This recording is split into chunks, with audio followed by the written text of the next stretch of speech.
আমি মনে করি যে আমি ভেরি লাকি যে আমি কালান্তরের মতো একটা জায়গায় কাজ করেছি, যে ছোটো কাগজ, মানে 5-6 মাসের মধ্যে ধরো আমাকে পেজ তৈরি করতে হতো, আমাকে জাস্ট স্ক্রিনে দেখা যায়, সেই জন্য আমাকে মানুষ চেনেন, তার মানে আমি খুব বড় সাংবাদিক এমনটা আমি মনে করি না। আমি যখন একটা মিশনে আছি, সেই মিশনে আমরা যতজন আছি প্রত্যেকের দায়িত্ব হচ্ছে মিশনটাকে অ্যাকমপ্লিশ করা, তার মধ্যে যে কাজটাই দরকার পড়বে সেটা করাটা আমার কাজের মধ্যে পড়ে।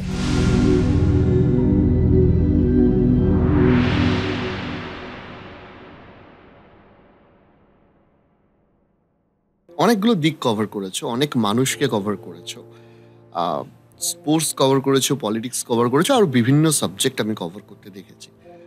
শুরুর দিকের একটু স্পোর্টসের জার্নিটা তুমি যদি আমাকে একটু বলো। যখন শুরুর দিকে আমি কালান্তরে ডেস্কে কাজ করতাম, আমার প্রথম চাকরি কালান্তরে, এবং কালান্তরে আমি অনেক কিছু শিখেছি, মানে নিউজ জাজ করা, নিউজ সেন্স গ্রো করা, এই সমস্ত কিছুর জন্য কালান্তরের যে অবদান সেটা আমি কখনো অস্বীকার করতে পারবো না, এবং সেটা আমাকে এখনও পর্যন্ত, মানে কালান্তর আমার বুনিয়াদটা তৈরি করে দিয়েছিল।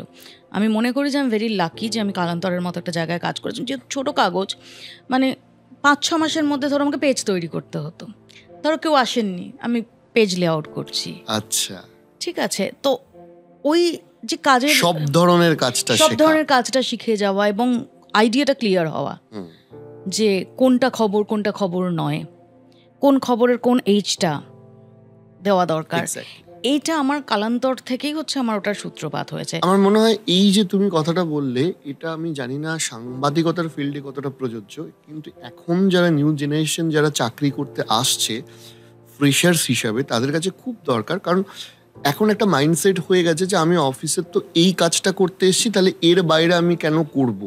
কিন্তু এই যে সব ধরনের কাজ করাটা, সেটাই হয়তো আলটিমেটলি ফিউচারে তোমাকে একজন সফল সাংবাদিক বা পরিচিত মুখ হয়ে উঠতে সাহায্য করেছে।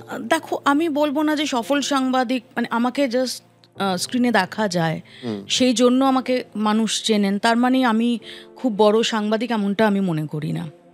আমার থেকে অনেক ভালো সাংবাদিক, আমার কন্টেম্পোরারি অনেক সাংবাদিক আছেন যারা হয়তো প্রিন্টে কাজ করেন, যাদের হয়তো মানুষ নামে চেনেন বা হয়তো নামে চেনেন না, কিন্তু তার মানে এই না যে তাদের থেকে আমি বড় সাংবাদিক হয়ে যাই, বা হয়তো তারা ডিজিটালে আছেন বা তারা ডেস্কে আছেন, তারা মানে অন স্ক্রিন নেই। তো আমি এই ভুল ধারণার মধ্যে একেবারেই থাকি না। 1, 2 হচ্ছে আমি যত কিছু শিখবো, মানে আমি টেলিভিশনে আসার পর হয়তো কোনো গেস্ট এসেছেন, আমি তার মেকআপটাও করে দিয়েছি, কারণ মেকআপ আর্টিস্ট নেই, এবং আমি মনে করেছি আমি তাকে গেস্টকে জল দিয়েছি, কারণ সেই মুহূর্তে জল দেওয়ার লোক নেই। আমি মনে করি যে আমি যে কাজটা করছি সেই কাজটার সমস্ত দিকগুলোই হচ্ছে আমার রেসপন্সিবিলিটির মধ্যে পড়ে। এটা আমার কাজ না, ওটা আমার কাজ না, এবং এটা যত করব তত ফাইনালি এনরিচড কে হবে? এনরিচড আমিই হচ্ছি। একদমই তাই, কারণ তিনি একটা ভালো অভিজ্ঞতা নিয়ে গেলে আবার তিনি আসবেন। শুধু তাই না, আমি নিজে শিখছি সবটা। একদমই তাই, আমাকে কারো উপর ডিপেন্ডেন্ট হতে হচ্ছে না। যে কোনো পরিস্থিতিতে আমি একটা সাপোর্ট দিয়ে দিতে পারছি, যে কারণে আমি এডিটিং করেছি। আমি তো লিখতে ভালোবাসি, আমি তো কপি তো অফকোর্স লিখি, সেটা বাদ দিয়ে। তো আমি মনে করি এই সমস্ত কিছুই আমার কাজ, মানে দরকার হলে অভিভানের তার নিয়ে গিয়ে জোড়া, এটাও আমার কাজের মধ্যে পড়ে। আমি যখন একটা মিশনে আছি, সেই মিশনে আমরা যতজন আছি প্রত্যেকের দায়িত্ব হচ্ছে মিশনটাকে অ্যাকমপ্লিশ করা, তার মধ্যে যে কাজটাই দরকার পড়বে সেটা করাটা আমার কাজের মধ্যে পড়ে। ডেফিনেটলি। এটা আমার বরাবরই হয়ে এসছে। একদমই তাই। এবার আসি তোমার ফেসবুকে। আচ্ছা, একটা গোটা বাংলার জনগণের প্রশ্ন আছে, মৌপিয়া নন্দীর ফেসবুকে কমেন্ট সেকশনটা কবে খুলবেন, আর বন্ধই বা কেন? এটা তুমি কি বলো? খুব ভালো কোয়েশ্চেন। আমার ফেসবুক যবে থেকে আমি ফেসবুকে এসেছি তবে থেকেই আমার কমেন্ট সেকশন পাবলিকের জন্য অফ। এবার কেন অফ যদি বলো, আমার খুব সিম্পল একটা কারণ রয়েছে। এখন না হয় ট্রোল ইত্যাদি হয়েছে, যে সময় ফেসবুক আমরা শুরু করেছি তখন তো এসব ছিল না, তখন তো জাস্ট বন্ধু বান্ধব এসব নিয়েছিল। আমি যাদের আমার ফ্রেন্ড লিস্টে অ্যালাউ করি তাদের জন্য আমার কমেন্ট সেকশন ওপেন। আমার বক্তব্য হচ্ছে, যারা ট্রোল করেন তাদের জীবনে প্রচুর ফ্রাস্ট্রেশন, তো ওরা ফ্রাস্ট্রেশনটা উগরান, কোনো অ্যাচিভার কোনো দিন ট্রোল করেন। এবং এই কমেন্ট সেকশন কেন অফ, এটা ট্রোলার্সদেরই, কারণ ট্রোলার্সদের সবচেয়ে বড় ফ্রাস্ট্রেশন হচ্ছে যে ওরা আমাকে নিজের প্রোফাইলে যখন ট্রোল করেন তখন 10-12টার বেশি সেখানে লাইক জোটে না। তো ওনারা চান যে ওনাদের যে যাবতীয় নোংরামো সেটা আমার ওয়ালে করে আমার রিচটাকে কাজে লাগাবেন। আমার বক্তব্য হচ্ছে, ভাই আমার রিচটা আমাকে আর্ন করতে হয়েছে, আমার ফেসবুকের যে রিচটা আর্ন করতে হয়েছে, সাধারণ মানুষ তাদের বিশ্বাসটা অর্জন করতে হয়েছে, তারা এসে আমার প্রোফাইলটা, আমার ফ্রেন্ড হন বা আমার ফলোয়ার হন, আমি ফলোয়ারদেরও খুবই রেসপেক্ট করি। এটাকে আমি জাস্ট ফোকটে এসে কাজে লাগাবো আমার নোংরামির জন্য, এতটা উদার আমি না। আমাকে নিয়ে তুমি যা ইচ্ছে, আমার ক্যারেক্টার অ্যাসাসিনেশন, আমাকে নিয়ে চূড়ান্ত যেগুলো খারাপ কথা, আই ডোন্ট কেয়ার। তোমরা নিজের ওয়ালে যা ইচ্ছে করো, বাট আমার ওয়ালটা তোমার নোংরামির জন্য, আবর্জনার জন্য শেয়ার করে এটাও লিখে যে কমেন্ট সেকশনটা অন করছে না, ফ্রাস্ট্রেশন। কারণ ওরা ওগুলো লেখার পর 100 ছাড়ায় না ওদের লাইক, ঠিক 100-র বেশি লোকের কাছে পৌঁছয় না। আমার ওয়ালে করলে সেটা 2.5 লাখ লোকের কাছে পৌঁছতে পারে। তাই তাদের ফ্রাস্ট্রেশন সেটা মেটানোর দায়িত্ব আমার না। দর্শকদের প্রশ্ন থাকে, মানে প্রচুর প্রশ্ন এসছে, কিন্তু আমি ছোট ছোট করে 2-1টা প্রশ্ন আমি তোমাকে আস্ক করব। প্রথম প্রশ্নটি করেছেন অজিত সরকার, সেটা হচ্ছে মৌপিয়াদি স্পোর্টস করেছেন, মৌপিয়াদি পলিটিক্স করেছেন, মৌপিয়াদি এন্টারটেনমেন্টটা করেন না কেন? এটা কি বলছে? না, এটা খুব ভালো প্রশ্ন। এটা আমি অজিতবাবুকে ধন্যবাদ দেব। হয়তো আমার মানে সত্যিই সে স্কিল, সবার তো সব স্কিল থাকে না। এমন আমি যেহেতু গ্রাম থেকে ওরকম যাতায়াত করতাম ইত্যাদি, আমার কম বয়সে আমি খুব একটা বেশি সিনেমা বা এন্টারটেনমেন্ট আমি ফলো করতে পারিনি।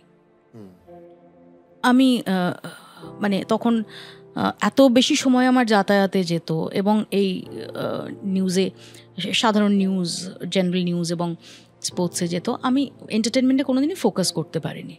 কিন্তু হ্যাঁ, পরের দিকে মানে ইনফ্যাক্ট ইন রিসেন্ট পাস্ট কিছু ইন্টারভিউ করেছি, বুম্বাদার করেছি, জিতের করেছি, দেবের করেছি, তো এগুলো এরকম অনেকের, মিঠুনদার করেছি। তো আমি একটা আবার মনে পড়লো, তুমি মিঠুনদা আর দেবের একসাথে একটা ইন্টারভিউ করেছিলে, আমি পুরোটা দেখেছিলাম। তো আমি মানে খুবই মানে ভালো হতো যদি আমি এন্টারটেনমেন্টটাও ফুল ফ্লেজেড করতে পারতাম। তুমি এটা ফাটাফাটি করেছিলে। Thank you. মানে কিন্তু এন্টারটেনমেন্ট আমার সবচেয়ে ভয় থাকে। আমি সবসময় এন্টারটেনমেন্ট রিলেটেড কোনো ইন্টারভিউ করতে গেলে আমি খুব টেনশনে থাকি, কারণ আমার মনে হয় যে ওটায় আমি তেমন জানি না। এক্স্যাক্টলি। আমি আরও বেশি করে পড়াশোনার চেষ্টা করি, আরও বেশি করে কনসার্ন লোকজনের সাথে কথা বলার চেষ্টা করি, ওটাতে আমি খুব টেনশনে থাকি। বাট আমি অজিতবাবুকে বলবো যে ডেফিনেটলি আমি মনে রাখবো এবং আরও করার চেষ্টা করবো। ফাইনালি, কারণ যেহেতু এত বড় পডকাস্ট, আমি লাস্ট প্রশ্ন দর্শকের একটু অন্যরকম প্রশ্ন এটা। সুব্রত ব্যানার্জি, ইনি যাদবপুর থেকে করেছেন, একটু করা প্রশ্ন, তুমি তোমার মতো করে উত্তর দাও। যে মৌপিয়াদিকে আগে আমি খুব নিরপেক্ষ সাংবাদিক হিসেবে দেখতাম, এখন ওনাকে একটু রাজ্য সরকারপন্থী বা তৃণমূলপন্থী লাগছে কেন, এটা জিজ্ঞাসা করবেন। না, সুব্রতবাবু, প্রথমত বলি আমি একেবারেই রাজ্য সরকারপন্থী বা তৃণমূলপন্থী নই। আপনার আগে নিরপেক্ষ লাগতো মানে আপনার কোনো নিউজ বা কিছু হয়তো আপনার পছন্দের সেই সময় সঙ্গে যেত, তখন আবার অন্য পক্ষ যারা, তারা ভাবতেন যে আমি নিরপেক্ষ নই। তো আমি এটুকুই আশ্বাস দিতে চাই যে আমি কোনো পক্ষের হয়ে করার জন্য আমার কোনো দায় নেই। সত্যি কথা বলছি, আমার কোনো দায় নেই। আমার সোশ্যাল মিডিয়া দেখলেও আপনারা বুঝতে পারবেন যে আমার যখন যেটা মাথায় আসে আমি তখন সেটা লিখি, এবং সেটা কার পক্ষে গেল বা কার এগেনস্টে গেল, I don't care about that. কিন্তু মুশকিল হচ্ছে এখন নিরপেক্ষ হওয়ার সংজ্ঞাটা হয়ে গেছে যে আমি যেটা ভাবছি বা যাকে পছন্দ করছি এটা তার ফেভারে যাচ্ছে কিনা। এক্স্যাক্টলি। তো যে কারণে এত পোলারাইজড হয়ে গেছে আমাদের ভিউয়ারশিপ, তো যে কারণে এটা মনে হয়। তাও যদি আপনার মনে হয়ে থাকে, ডেফিনেটলি আমি আশ্বাস দেবো যে নয়।